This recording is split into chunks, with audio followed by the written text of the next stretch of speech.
You're listening to the Studyclix Podcast, your number one source for junior cycle and Leaving Cert tips.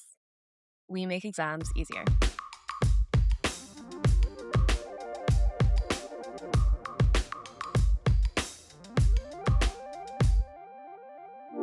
Hi everyone, and welcome back to the Studyclix Podcast. A bit of a different episode from us today. I feel like we actually say that all the time. Maybe there's no consistency with the Studyclix Podcast.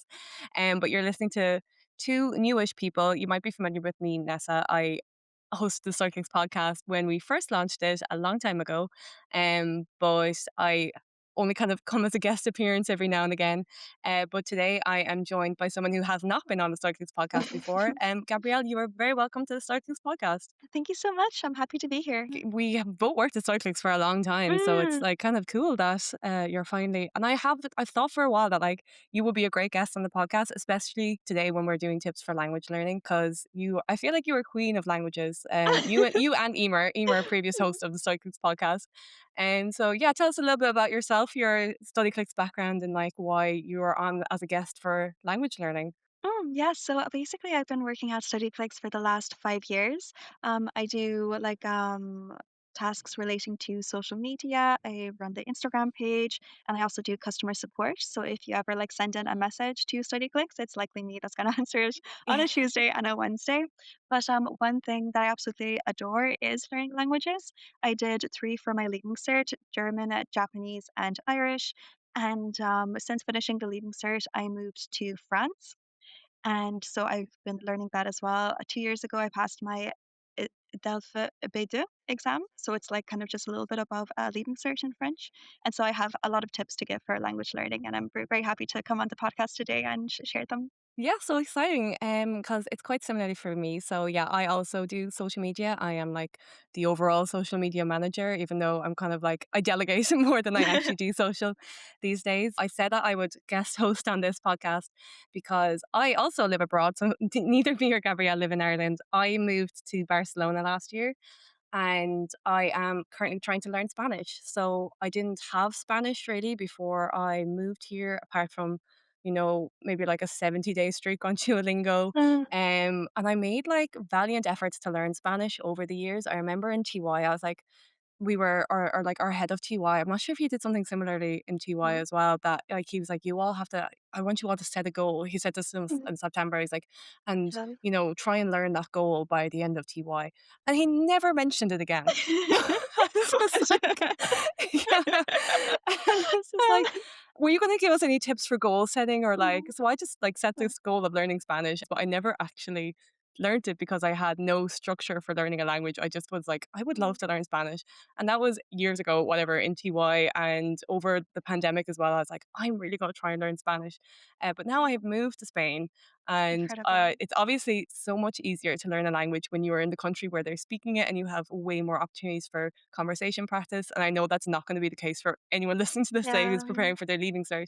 But I thought I Mm, could bring an interesting perspective of like what I've learned from trying to learn Spanish and what has helped me. mm. And yeah, I'm really excited as well for us to have this conversation about languages and tips, basically. It's really interesting to hear, Nessa, that you had that experience that learning a language has been so much easier now that you're in Spain. I really wish I had that when I first moved to France because kind of moved to France without knowing any French whatsoever.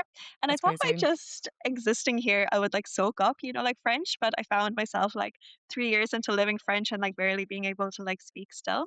And so I definitely think that there's so many things that students can do from Ireland to really get better at Spanish, French, German, Irish. There's so many resources out there online and there's so many different methods that you can use. Yeah, absolutely. Because I do have friends here who have lived here much longer than I have, and they understand Spanish quite well, but they cannot speak it.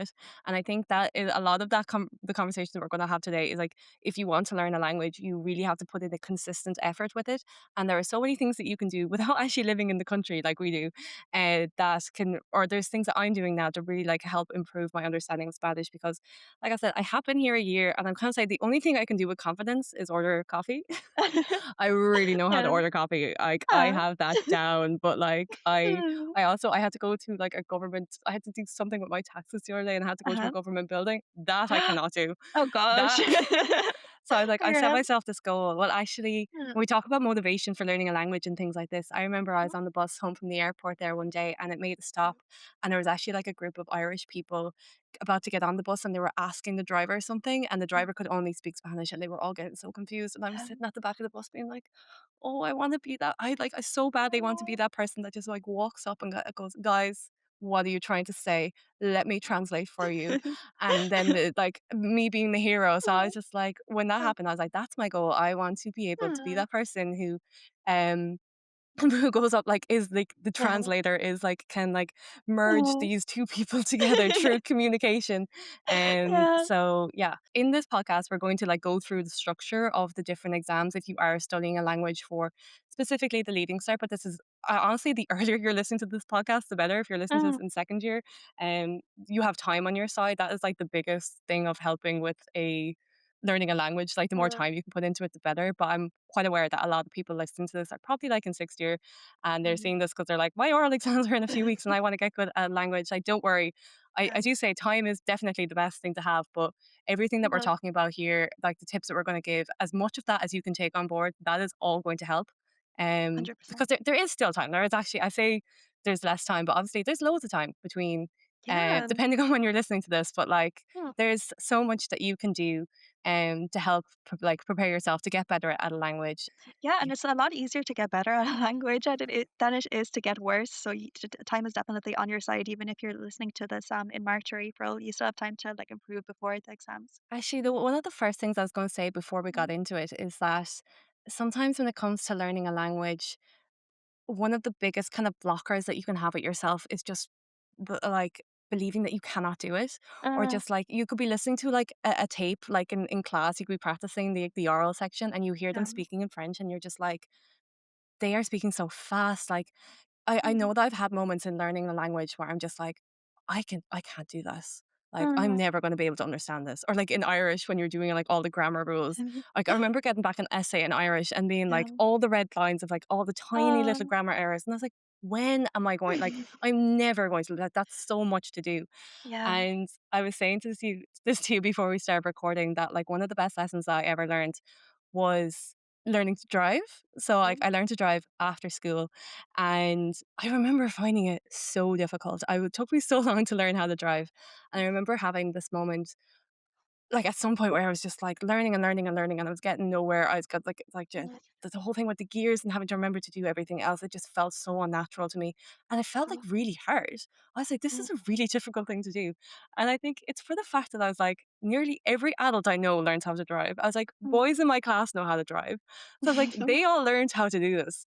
I think if it weren't for that, if it weren't for like knowing that it is possible, Yeah. that was like, all right, it just has to happen because there's no way Oh, nearly everyone knows how to do this. And I do remember having that feeling of it just clicking one day, yeah. that I could learn how to drive. And I think having been in that moment of just being like, I can't do this, and then actually getting past it and being able to Mhm. do it, I know that I can apply that to language learning. I had it with Irish as well. Yeah. I remember in sixth year, because we were just practicing so much for the oral exams, that I got to a point where I was like, oh, Irish is clicking with me. I know, and I'll say this up front, I went to a Guelph school, so that was a huge advantage. Mhm. But I do remember that, like, all the practice, the conversation practice, eventually something just happened in my brain and I got there. It's incredible. So we're like this podcast is tips for language learning. So very likely if you're listening to this, you're probably studying either French or Spanish or German or Italian. We'll probably kind of mostly talk about French and German because and Irish because those are like the three that we did between us. I wouldn't be confident talking too much about Spanish because I didn't actually do it for the Leaving Cert.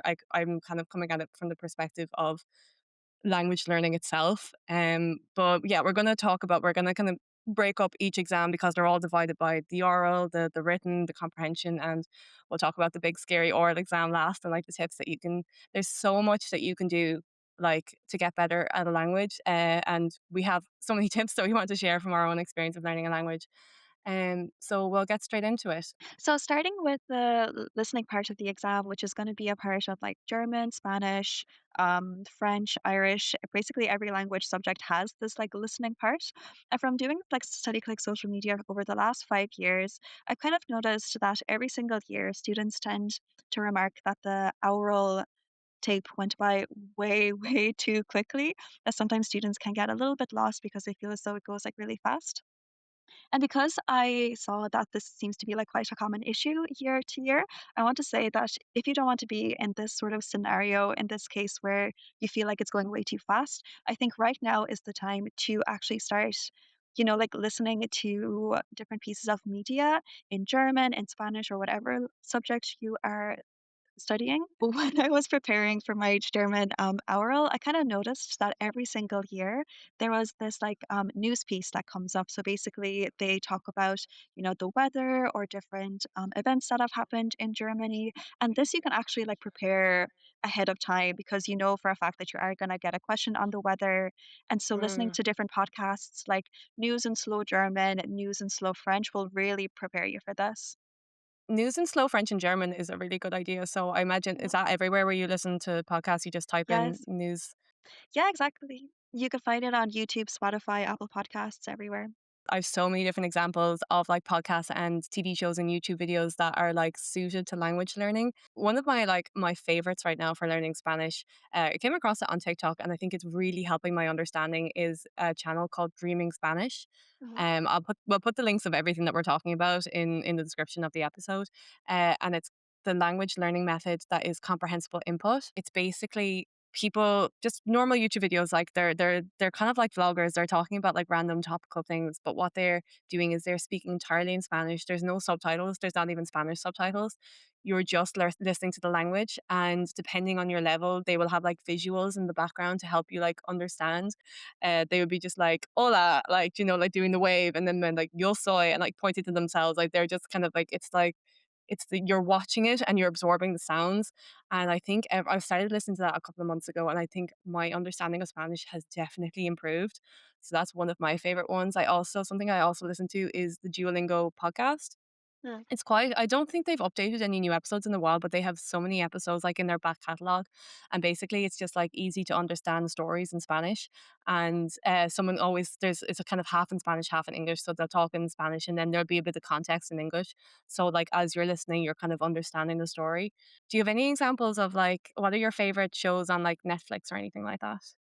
I don't really watch so many like shows on Netflix, to be honest with you, but there is a wonderful channel called Arte, and basically they do like documentaries in both German and French. And I think if you tinker around a little bit with a VPN, you should be able to access it for free as well.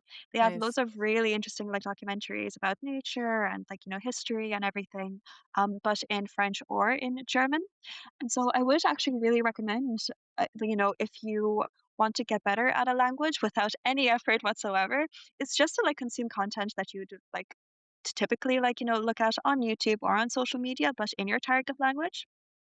Like when I first like moved to France, I thought like, okay, I want to improve my French. I will start looking at these like I'll start watching these YouTubers that speak in French.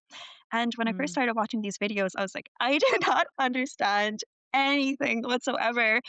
I suppose like French is one of those languages where people speak like really, really fast. So I couldn't mm. even tell like what words they were like saying. I couldn't even like write them down. But it's crazy that as like continuously like watch these like videos or these like movies in these different languages, you'll be so surprised as to like, how quickly you start to understand things. This is it, and, like, that's where that moment of, like, "I can't do this" when going to learning a language happens, where you, like, listen to someone speak French and you're like, I've been learning French for how many years and like I didn't understand a word of it. Like it could be so daunting. And this is where I would say, do not underestimate the power of your brain. It's a point that we'll bring up again, but it's just like you know more than you think you do. Especially like Mm. getting nervous going into the oral exam, being like I can't say a word of French. You know more than you think you do, and also it is amazing how much your brain can absorb by just listening. Another tip that language learners give, I don't really use it myself, but it's just like if you could have like the news on in the background or a radio station on the background, you're not even listening to it. You don't even have to understand it, but your brain is kind of subconsciously picking up on the sounds. And the more that you listen to that, the more that you will understand. Like it is your brain is amazing.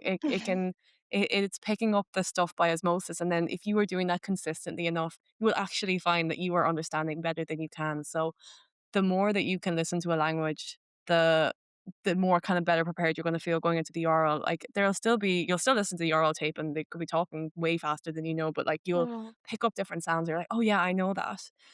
Some other examples. So we have like French and German. For Irish, actually, there's a lot of new podcasts out now. One of my favorites is like How to Gael. Three girls do it. They're brilliant. They're speaking in a mixture of English and Irish. So like even if you don't understand Irish, you are able to understand what they're talking about. Another one I like that is more so in Irish is Sail Bio, which is just like kind of like nice little stories from like around different places in Ireland. Another new one I think is called Gailing, which is three lads that are again, I think there's one who's an Irish speaker, and then there's two who were wanting to learn. So they're like doing a mixture, like they're throwing in Cúpla Focal every now and again. So stuff that's actually like that is directed at language learners. Oh, for if we're sticking with Irish, because one of our tips as well is just like watch movies and TV shows. That's like such a great way of passive learning. For Irish, my number one recommendation, I can't believe it's still on the Gigi Cahir player, is Passion Fashion. It is so funny. It's from like the mid 2000s. It's a reality TV dating show in Irish. Let me just explain the concept to you because it's so funny. It's so chaotic. So there's like a girl, and they have like she's three like prospect lads who want to go on a date with her. They're like so they all meet the girl. So she meets them, and she'd be like, okay, yeah. So she might have like one that she fancies more than the other, but then they go off shopping for her. They have the goal of buying an outfit for her. They're given like €500. Oh, wow.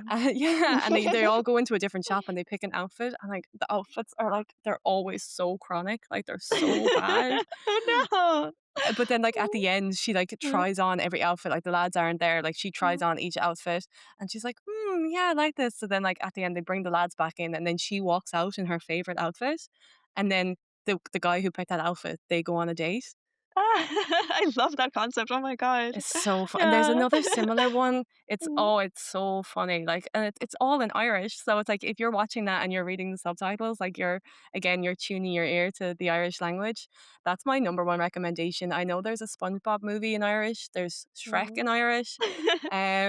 Maybe having, because I know like people who are listening to this are in school and they have like six or seven other subjects. Like the language is only one small part of it.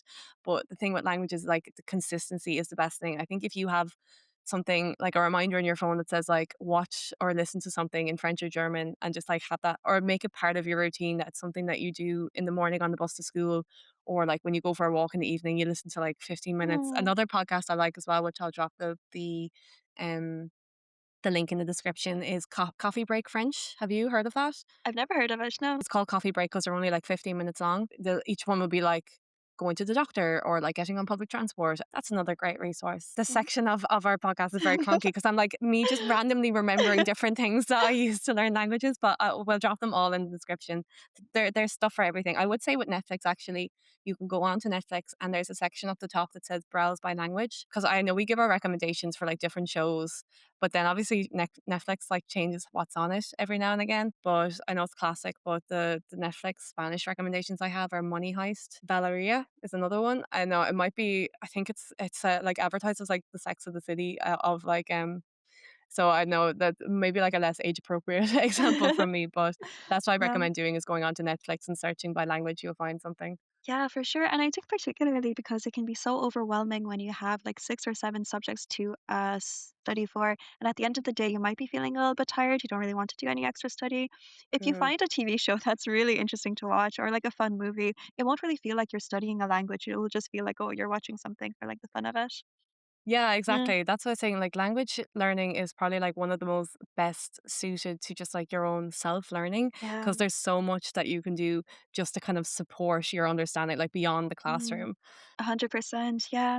It's crazy actually. Like now that I've lived in France for the last couple of years, I've met so many French people who are basically like fluent at speaking English. And I always ask Mm. them like, "Oh, did you spend some time in an Anglophone country?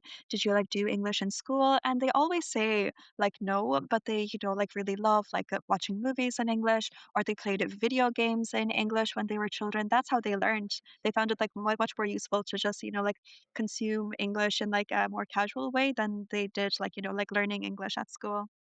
There's so many people I know like that that are like Spanish or like somewhere in Europe, and they're like, yeah, I learned Spanish through, or I learned English through Gossip Girl, or Yeah. I learned English through Friends. Like Yeah. just from watching it, that's how they learned it, which I think is just so Mhm. impressive. I will say this, that like people, I'm so impressed with anyone I meet from like whose language, their first language isn't English, and they're just like so amazing at Mm. it, which is like nearly everyone, every expat that I've met in Spain is just like naturally fluent in like 3 or 4 different languages. But I think they have a slight advantage with learning English because English, it takes up most of the Western media. I would say like all of like the most popular songs are in English, all of the most popular movies and TV shows. Like in the cinema here, nearly every cinema or nearly every movie is in English. So I think they're a bit more exposed to the language. Like that is one of maybe the biggest deterrents with learning a language in Ireland or like somewhere like Ireland, where True. you really have to go out of your way to consume the media of the target Yeah. language. It's not like it is, they have a slight advantage there. Is there anything else for the oral exam that you would, any tips that you have for people to like do the best that they can in that section? Yes, I the one tip that I have to like give for the oral, but then also like for the rest of the exam as well, is that you do not need to be like a language person to do really, really well in a language exam. Because like a lot of it is like, putting in effort into like learning the vocabulary and like really like drilling your grammar and everything. But another part of it is actually like knowing how to approach the exam itself. And so, for Mm, example, like I am proud to say that whenever it comes to like oral exams, like I tend to do like really, really well because my methodology is always that as soon as we are allowed to like open our exam papers and look at the questions, that is exactly what you need to be doing. You need to like really like ignore absolutely everything else as soon as you can open this paper and like really like zone in on what are the questions asking you. Even if you aren't hearing the oral tape just yet, you should not be like looking around the classroom. Instead, like I always take a biro or like a highlighter and I quickly just underline the key words in each question because that can even like give you an indication or like a little hint as to like what to expect from the tape as soon as it starts playing. And this is particularly useful as well. Like I would say, like for every oral exam, do you like underline quickly the keywords? Because say, for example, if the tape is going really quickly and you get like a little bit lost, this way you don't need to panic because you see like when the question, say, for example, they'll ask you about the news will come up, then you know like as soon as you're hearing anything relating to the news on the tape, that this is the part of the exam that you're at. This is the part of the question that you should be like looking at. yeah, absolutely. And if the question is in English and you see like keywords like scribble over, whether it's, French or German, like, or you're like, they're like, what is like the weather like today? So you would like write the temps, is it in French? Temps? Yeah, Temps, tiempo in yeah. Spanish.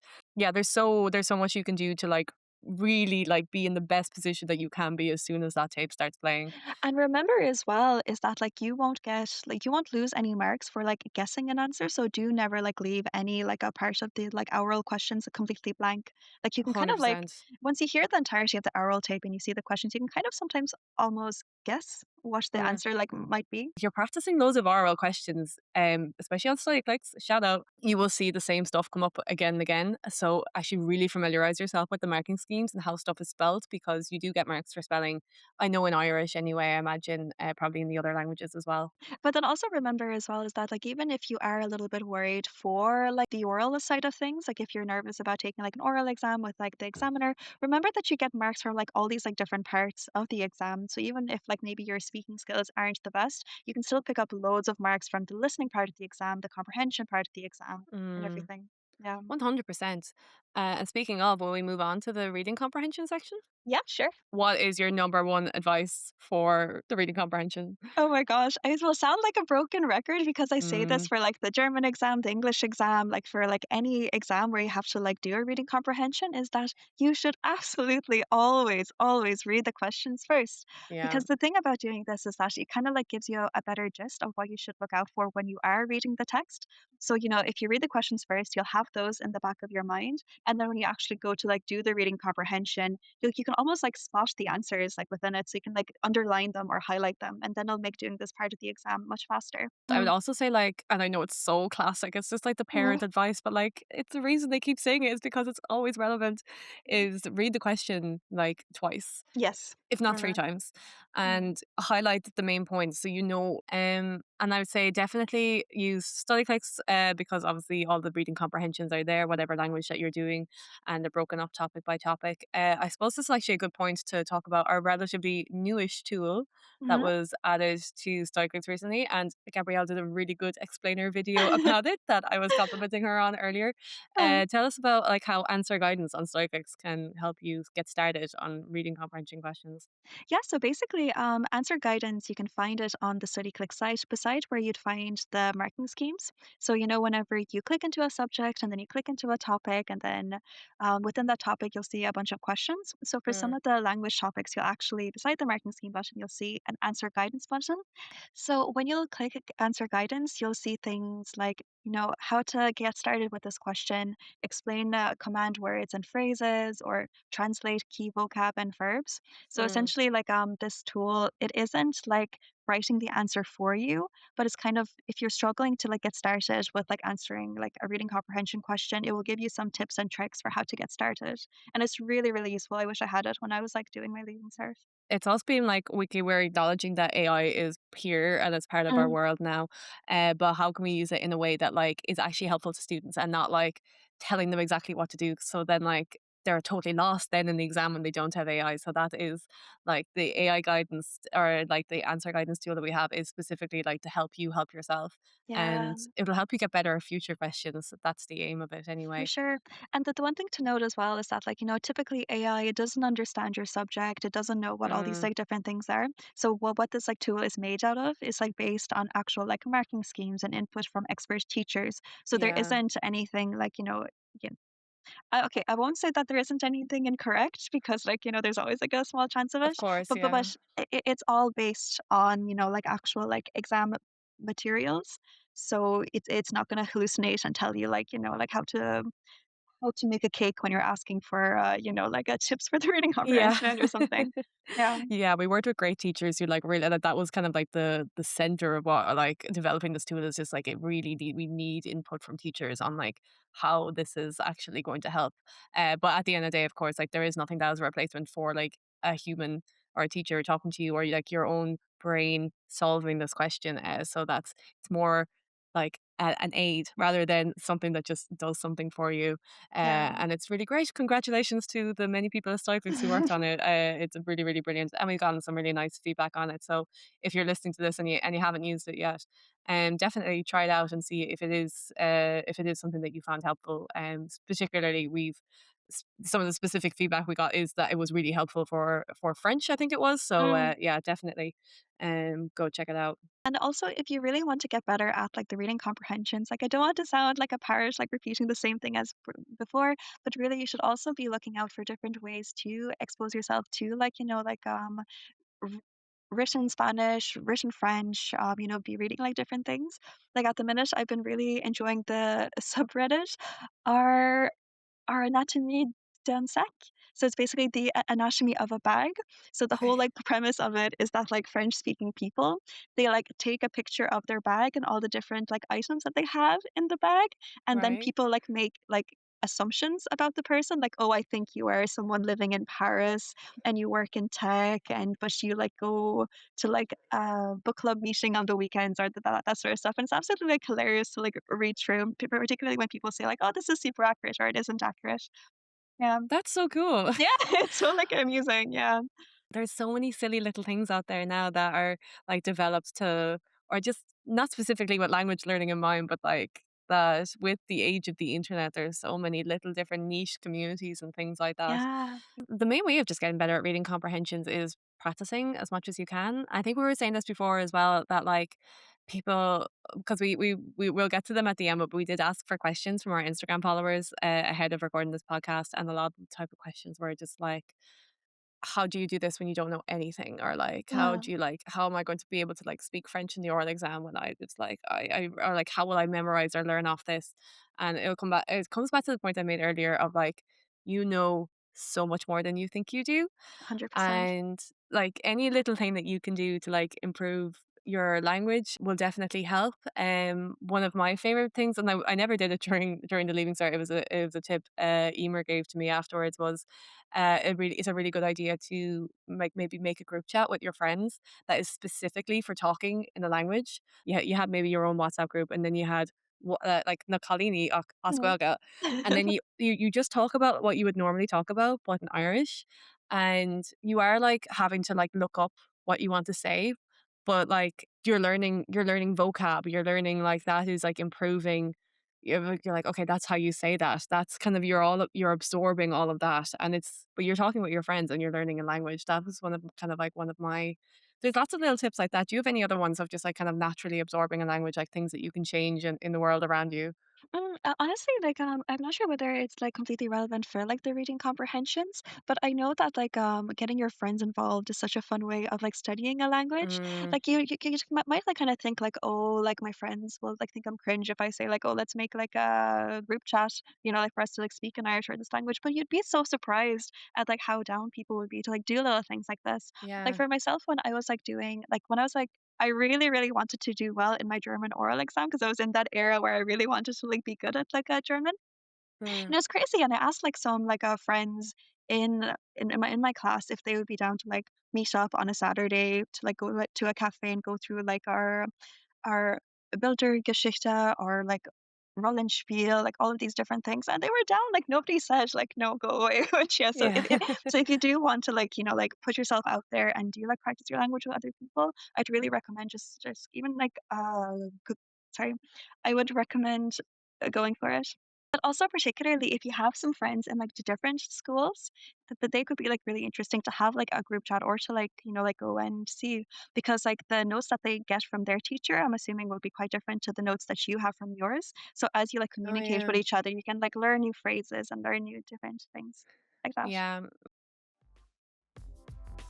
Leaving Cert Irish can be tough, but Studyclix Irish Boost makes it easier. Over 140 exam-focused video lessons covering grammar, essay writing and oral prep, along with 300 plus interactive exercises to sharpen your skills. It's everything you need to feel confident heading into paper 1 and 2. And for podcast listeners, here's €10 off. Just use podcast 10 at checkout. Go to studyclix.ie and get the extra help you need before the Leaving Cert. The last one before you move on to the oral, the kind of the dreaded oral is obviously the written exam with, the essays and things like that. And you had a lot of points here because you're like, I made Oh mistakes here and I gosh. don't want other people to make them too. So yeah, what's your advice? Yeah, 100%. I mean, with the written part of the exam, like I found like the listening comprehension, the reading comprehension, and the oral's fine. But for some reason, the written exam is always like the one that I like struggled with the most. But I did Mm. manage to like learn how to approach it well and to become good at it. So I really want people to like listen up when I say that like this is not the opportunity to be creative in what you like write down for the written part of the exam. Like if you want to be creative, like do Leaving Cert Art instead because here the most important thing is that the language that you use is clear and that the examiner knows exactly like what you're saying and you're spelling everything right. Some people might think that like to get a H1 you need to use the most complicated phrases and Yeah. these like like funky pieces of vocabulary, but really like you can go so far by using simple phrases, clear grammar, and the examiner will find it really easy to give you marks for that, as Mm. opposed to like if you try to write down a word that you don't know how to spell, they're not going to give you like so many marks for that if you spell it wrong. Of course, yeah. Yeah, and honestly, like because I found it like the most like trickiest part of the exam, I'd also recommend like actually look at like what the written questions are asking you at the very, very start of the exam, so that Yeah. you can kind of like subconsciously think about what you want to write as you'll be doing like other parts of the exam. Yeah, exactly. Like you will read that French question and you're like, right, I'll come back to that later. But then you're doing the rest of the paper and you're reading French, and it's just like your mind is like slowly, or your brain is like, right, we're in French mode now, and it's Yeah. like you are subconsciously thinking about the written exam questions while you're doing that one. Yeah, Exactly. But then also like make sure that you don't like rush into answering this question like straight away. You can definitely afford yourself some time to like think about what you want to say or maybe make like small little notes in like the in like on the exam paper itself of like what you want to like say, because there's nothing worse than like like rushing into like writing it and then realizing, oh, I could have like said this better or I could have written this better instead. Yeah, 100%. So we move on to the final section, or it's actually it's the first part of the exam that you will do, and depending on what language, it could be 25%, it could be 40% if you're doing Irish, and that is, of course, the oral exam. It's like no question, it is the most nerve-wracking aspect of the exam, and that is only because like we just build it up to be. It's just the idea of having to talk to a stranger in a language that isn't your first that is so, so daunting. My number one tip that I would say for the oral exam is just like whatever you can prepare, get that down, like perfect that. So if that's Irish, you are nailing the fall two. You know exactly how to say like your name, your age, your exam number, those 5 points. You know how to, you know the Schrock tours really well. If it's French, you get that document down, and like and I would say for these things, record yourself saying them, like practice them and record them. I think sometimes the recording thing is great because sometimes you actually don't realize how you sound until you listen back. And hopefully, if you have a good relationship with your teacher, that you can send the recording to them and like ask them for their tips on that. But I think with the oral exam, there's so much that it's quite hard to prepare because like it's a conversation and you don't like you can prepare to a certain extent. You know the general topics that they're going to ask, but it's still quite like that's where a lot of nerves come from. You're like, what are they going to ask me? You know that they're going to ask you the faulty. You know they're going to ask you like whatever language. Like every language has their specific things. Get that down. Yeah, but there are also like so many phrases that you can learn off even before the exam, and you can use them no matter like what is being asked. Like for example, in the German exam, you'll almost always be asked about the future. So before you even start answering the question, you can say things like "Das ist schwer zu sagen," then man kann die Zukunft nicht voraussehen, which means that is hard to say because one cannot predict the future. So like even if you like learn that off, like no matter like what question you're going to be asked, you might get a couple of extra marks for just like saying that before anything else. Yeah, the like the starter sentences, the filler sentences, like the sentences to buy you time, have those down. And they can really save you because people are a question that we get a lot is just like, what do I say in the oral exam when like they ask me a question that I don't know? And it's just like, well, it comes back to the main point of like the oral exam is obviously an exam, but it's also a conversation. Mm. And you have to kind of imagine for a second that you're not speaking in French or Spanish, you're speaking in English, right? And if someone is asking you a question and you don't know the answer, if you're having a conversation in English, you're not going to try and answer it. Mm. Like if someone's just like, and I'm like, and did you see the match last night? And they'd be like, oh, I didn't watch the match last night. Like that's No. normal. Like that's you have to kind of take yourself out of like the examiner situation because like when you're in exam, it's that mindset that you have that like if I'm asked a question, I have to answer it. But in the oral exam, you can say, oh, I don't know anything about that, but I can tell you about this. So that phrase, I don't know much about that, but I can tell you about this. Mm. Know that in every language. I know in Irish it's like O'Neill Moran is the gum Queen Operation och is fair one quite pretty sure. And if they ask you a question and maybe like you do know the answer, but you want to buy yourself a bit of time, like that's like knowing those sentences as well is really helpful. Do you have some examples in French? I'm trying to think of some in Irish when you're just like, like like, oh, shin kesh ma, like kahig me swing like, Um, I have to think about that.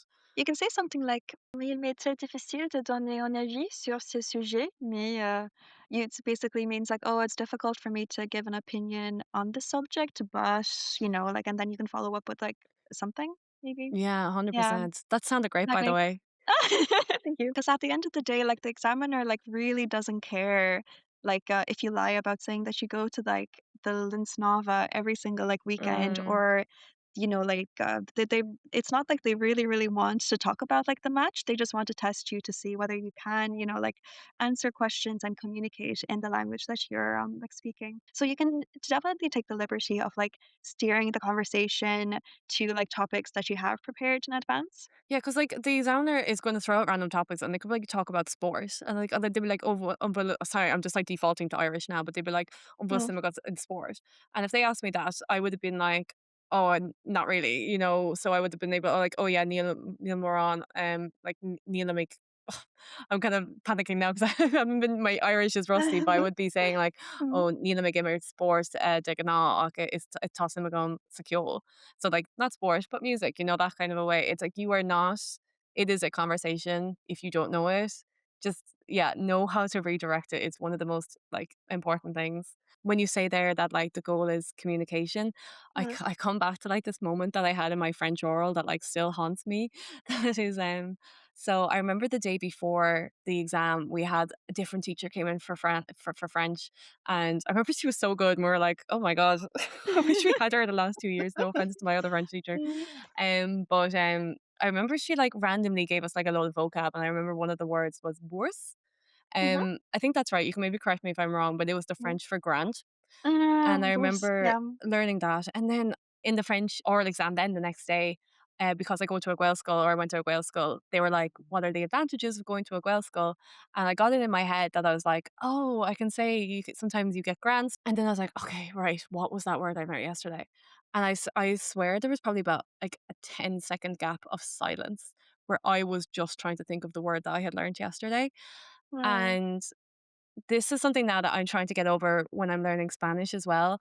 That and I think it's one of the biggest barriers with language learning is that someone says something to you in the language, and then obviously, if English is your first language, English is going to be what you're thinking in. So you're like, right, this is what I want to say in English. I need to translate that and then say that. That's not what you should do when you're learning a language. The goal is communication. If you can get the sentiment that you want across, then you should say that. So like me stuck in the exam, like I was so determined to try and remember what this word was yesterday because I was like, that's gonna sound so good that I remembered the French for grant. But instead, I just had this second silence and then I can't Oh, remember what I did. But like when really I should have said like you get oh. money.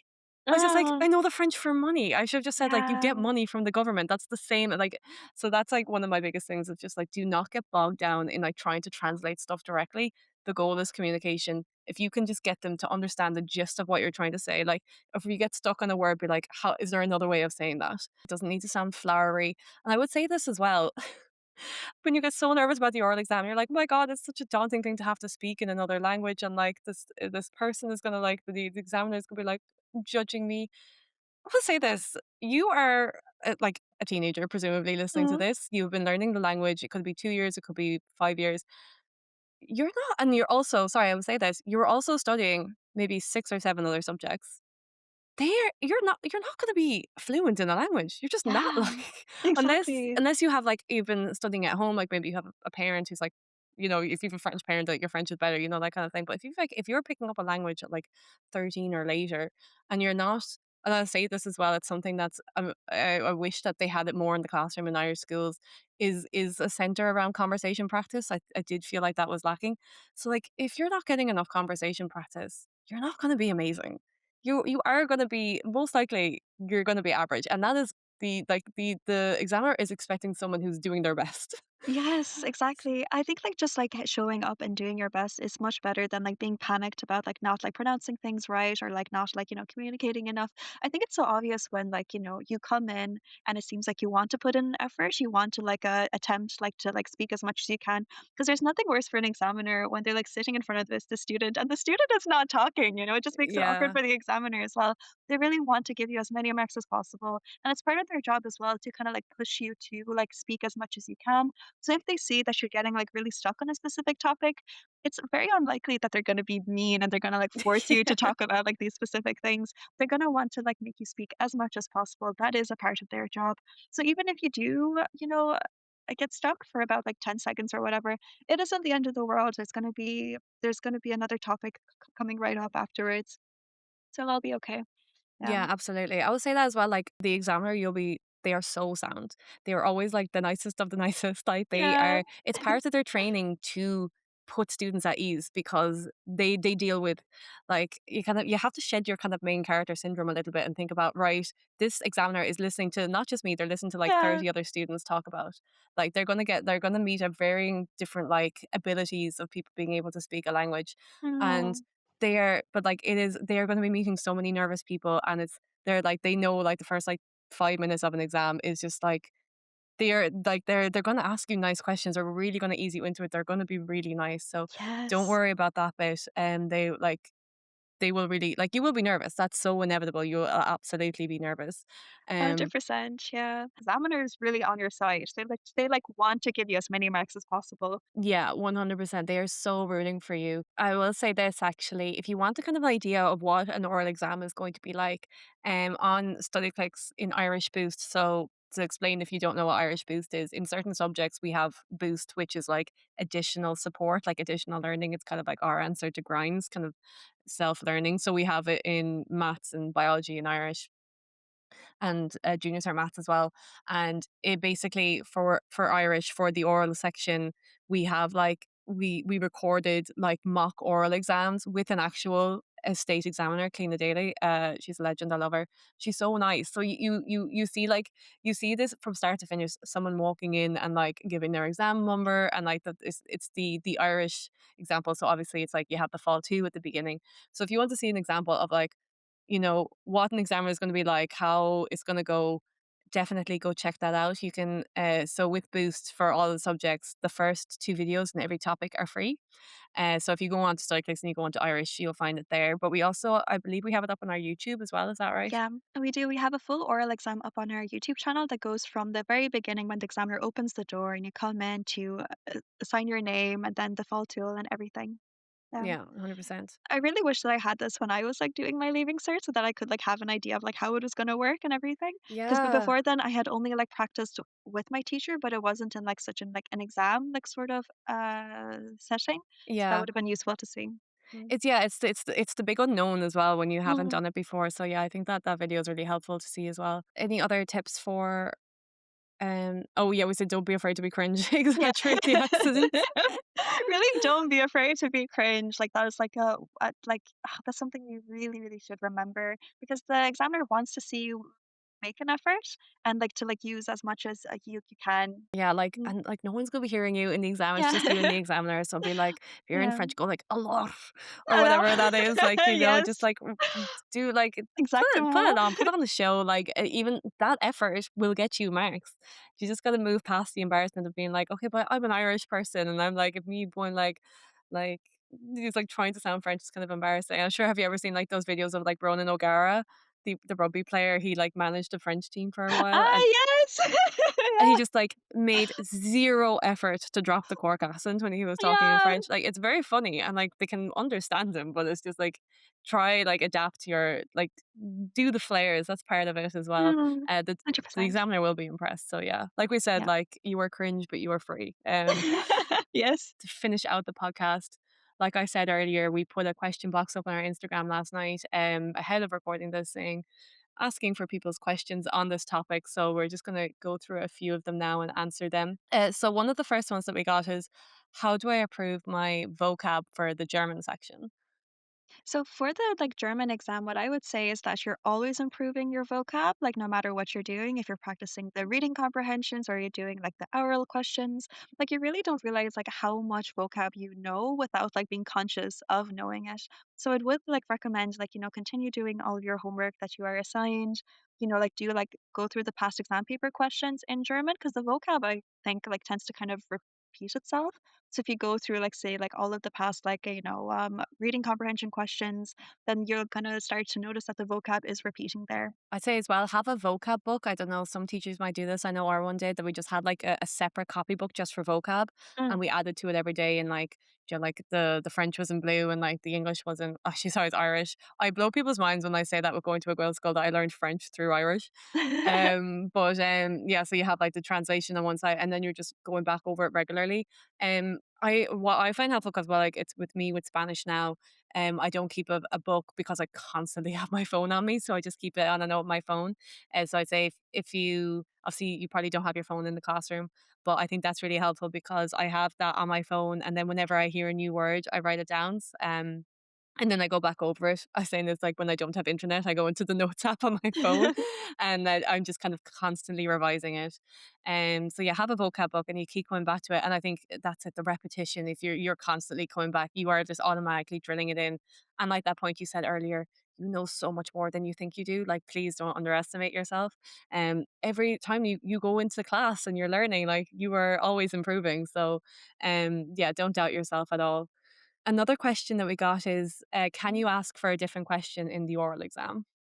I would say that, like, if you understand the question being asked and if you can kind of answer it, I would say, like, go on ahead with it. And then, like I Mm, said, like, earlier, you can kind of, like, after you've kind of answered it, you can kind of like move the conversation to a different topic. So, for example, if the examiner asks you, "Oh, what did you do during the weekend?" but you want to talk about your family, you can say, "Oh, I woke up at this time. My family went into the car. I went to the beach. My family," and then you can kind of talk about your family like that. So, like, you do kind of like answer the question, but then you're kind of like moving the conversation in a certain direction. However, if you do not understand whatsoever what the examiner has asked you, I think there's no harm in asking them to rephrase the question so that you understand it better. Yeah. Yeah, 100%. I know we touched on that a little bit before about like the phrase that you say of like I don't know much about that, but I can talk about this. Like you could completely change the topic Yeah. just by having the right language to say that. And that actually reminded me of another oral exam anecdote from me. Is I remember in the Irish oral exam, I remember it was going well. Like I won't like Irish. I had an advantage, obviously, of going to a Gael school, so Irish was a bit stronger for me.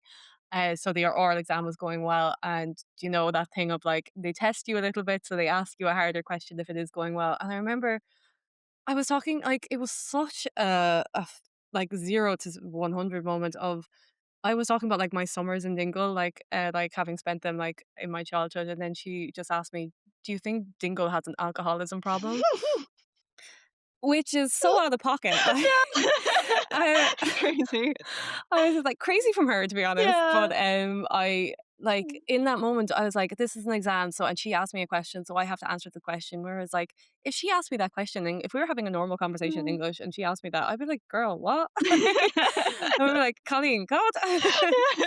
I wouldn't recommend doing that to the examiner, but just being like, Don't. I instead of like I didn't know the answer to that question, but I still tried to answer it. So like, don't get stuck in that moment. Like if you were asked a question and you genuinely don't know the answer, it is correct to say I don't know that. Like in the language, like you're like, oh yeah, Nilisa comprehension, or like don't like you are able to control so much of it, and the examiner expects you to as well. So yeah, don't be afraid to lead it yourself. Another question we got is, what do I do if I have a really bad French teacher? In terms of like having a really bad French teacher, it seems like, there's so many different ways to teach a language that some teachers use different methods than others.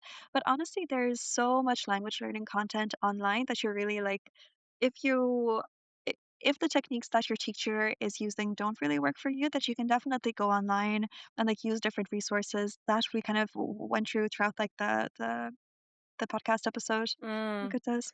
Yeah. That's what we were saying before. Like, it is one Mm, of the best, a language subject is actually one of the best subjects for self learning. All the tips we have are like for support, ways that you can support yourself in the language learning outside the classroom. But because like people learn languages, they have to all the yeah. time.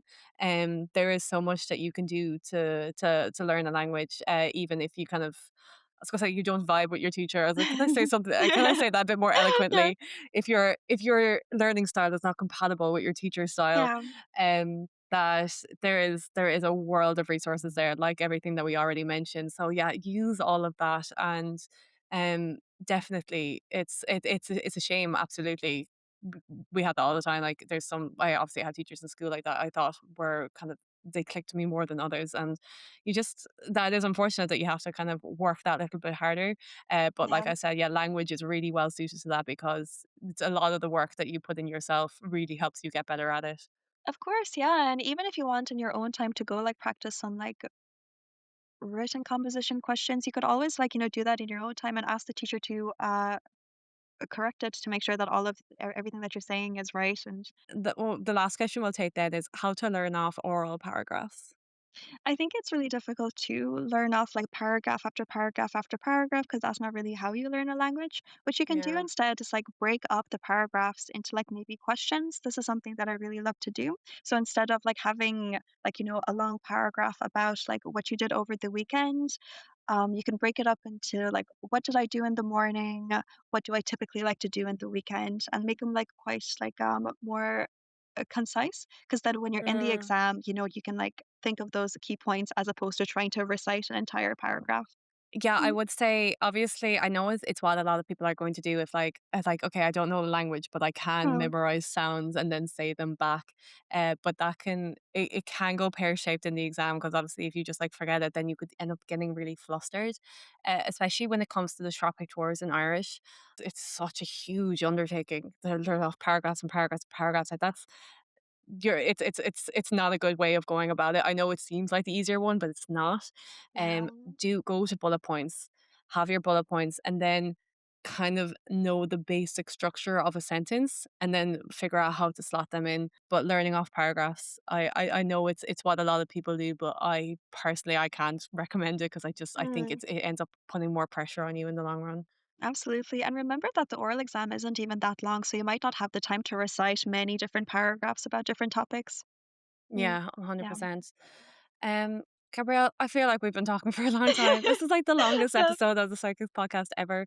I hopefully people will listen to it because I think there is lots of good advice in it. Yeah, I suppose like to kind of round off as we've been talking there, I'm kind of like, what are the main takeaways that I would ask for people to have in this podcast or from this podcast? And it would be, don't underestimate how much you know. Don't underestimate how much, even if like the time is getting kind of shorter and shorter depending on when you're listening to this between now and exams, there is so much that you can do. Like all the resources that we mentioned, just take them all in, find the ones that like you like. If we mention something but it's not to your taste, like there's something else definitely out there for you. I would say the one thing that I would like students to take away from this like podcast episode is that it really doesn't matter whether you find languages easy or, you find them a little bit trickier. Like there is a method to doing really well in language subjects, regardless of where you're at. So I'd say just put in your best effort. I mean, your oral examiner is gonna like see that really clearly when you like come in and you make an effort to answer all the questions. You're gonna do Yeah. much better by like putting in some effort as opposed to just like showing up and not saying anything. And when it comes to the like actual exam paper itself, it's like really don't underestimate like how much you know. Kind of as you said, Nessa, you already know like so much and really have faith in yourself. And Yeah. People, we get it a lot that people are like, oh, I'm just like not a languages person, like in the mm, same way, like, oh, I'm not a maths person. Like, yeah, for sure, there are people who are quote unquote languages person. Like I feel like maybe you and like my sister Emer who can speak 4 languages, are like have a natural flair for languages. But like everyone can learn a language the same way that I there had to learn to drive. You just have to. You practice anything enough, you will get it. So, and like we said, don't underestimate everything that you already know, and like try if you're really like the motivation is there, you want to be the translator, you want to be that yeah, helpful person when you're trying to like bring two people together. If you just are consistent with it and you really want to, you're gonna get there. You got this.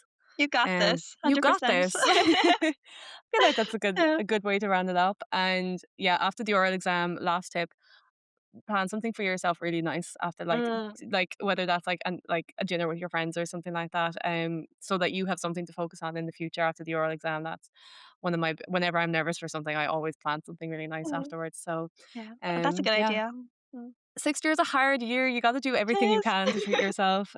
So I hope everyone who's listening to this, whatever year you're in, that you recognize that like learning a language on top of all your other subjects is not an easy thing to do, and to give yourself credit. You're amazing.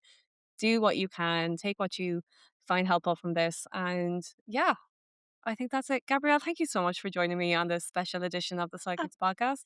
thank you so Maybe much we'll for having join me. forces again Yeah. on some other topic. But anyway, if you've made it this far in the podcast, thank you so much. There's also a treat for podcast listeners. If you use the code podcast10, when upgrading on Cyclix, it'll give you €10 off.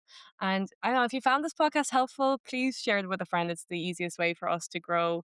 And I'd say now on Spotify, and I think you can get it on Apple Podcasts as well, you can get notifications so that like when an episode drops, you get a notification, which is really helpful. And yeah, rate and review, I guess, all that jazz. I'm not sure. We haven't got a review in a while, but so if you want to be the first to do that, you'd make me really happy. All right, Gabrielle, thank you so much. Thank you too.